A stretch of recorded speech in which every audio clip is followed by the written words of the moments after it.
Today we're talking about something that I'm really passionate about, how architecture and design can actually reduce stress and help you improve your mental health. Yup, your home or your workspace can either be your sanctuary or your stress bomb. So let's aim for sanctuary, shall we? Hi, welcome back to the channel. I am Crystal Wong, your friendly neighborhood architect and stress-free space enthusiast. Seriously, who doesn't want a home that makes you feel like you're on a permanent vacation, right? By the end of this video, you'll learn how to design space that not only look great, but it will also make you feel like you're the Zen master of your own home.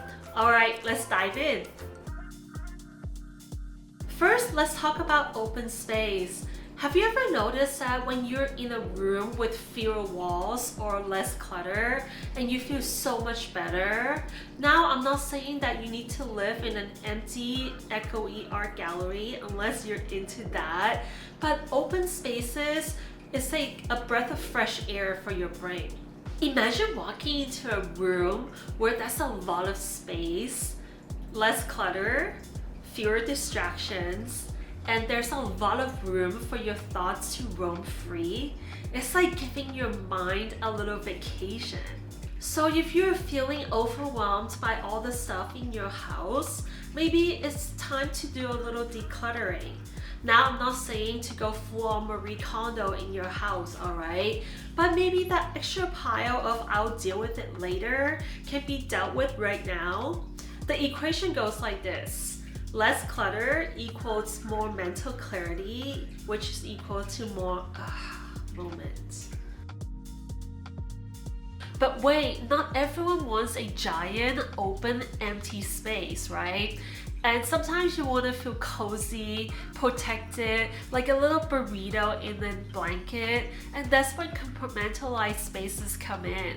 Think about your favorite reading nook or that little tiny cafe that you love. These smaller, more enclosed spaces can make you feel safe and more grounded. These rooms provide boundaries, making you feel like it will be easier to block out the rest of the world when you need to relax. It's like your personal little sanctuary, and you don't need a lot of room to create one either. If you have a corner, boom, here's your new me zone. And put in a comfy chair, a soft throw blanket, and maybe put in your favorite scented candle, and bam, you're done. Next up, colors, and it's confession time. I am obsessed with color psychology because this is huge when it comes to stress reduction. Did you know that colors can literally make you change the way you feel almost instantly? And no joke, soft blues can make you feel like you're chilling by the ocean. Greens can make you feel like you're walking through the forest. And neutrals, well, they are just like the color of neutral zones of peace and quiet. So if your walls are screaming, I am stressed, maybe it's time to do a color switch. In your home, blues and earthy colors are your best friend, but we can also make room for lighter shades of yellow, orange, and even red for uplifting, happy, and inspirational moods as well. Now let's talk about textures, because sometimes it's not about what you see, but how you feel that matters. Don't underestimate how materials in your space can affect your mood as well. Wood, stone, cotton, linen, these textures bring that earthy, grounded vibe into your space. It's like wrapping yourself with a hug, except it's from your house. A wooden coffee table, some natural fiber rugs, these touches can turn a stressful space into a cozy little retreat. Little touches like these can make your space feel more inviting and less stressful. And here's a pro tip. Next time when you're shopping for anything for your home, you have to touch everything. If it feels soothing to your touch, then it will feel soothing in your space. One of my favorite things to add to a home is what I call the wellness zone. This is your special spot where the world cannot touch you. It can be an entire room or just a tiny little meditation corner, maybe a yoga rug by the window, or it can be like a squishy chair that you can sit on, read a book, and have a sip of tea. The point is, this space is yours.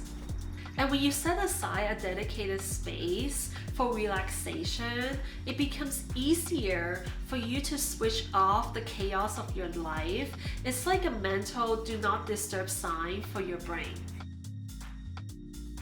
Okay, you might be thinking, Crystal, I love all these ideas, but I don't want my house to feel like a Zen monastery. Don't worry, I got you. You can incorporate all these stress-free elements without going overboard, and here's how. Start small. Take a room. It can be a living room, your bedroom. Then add some open space, some calming colors, and some natural textures. Then carve out a wellness zone in the corner.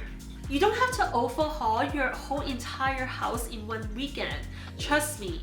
It's all about those little intentional changes and baby steps, my friend. I hope this video inspires you to experiment with your space. Try out some of these tips and let me know how it goes in the comment below. Have you created your own stress-free space? And how did it work out for you? I would love to hear your stories. And don't forget to hit that like button, subscribe, and ring that notification bell so that you don't miss out on any future videos. And thank you so much for hanging out with me today, and I'll see you in the next one. Stay stress-free, my friends.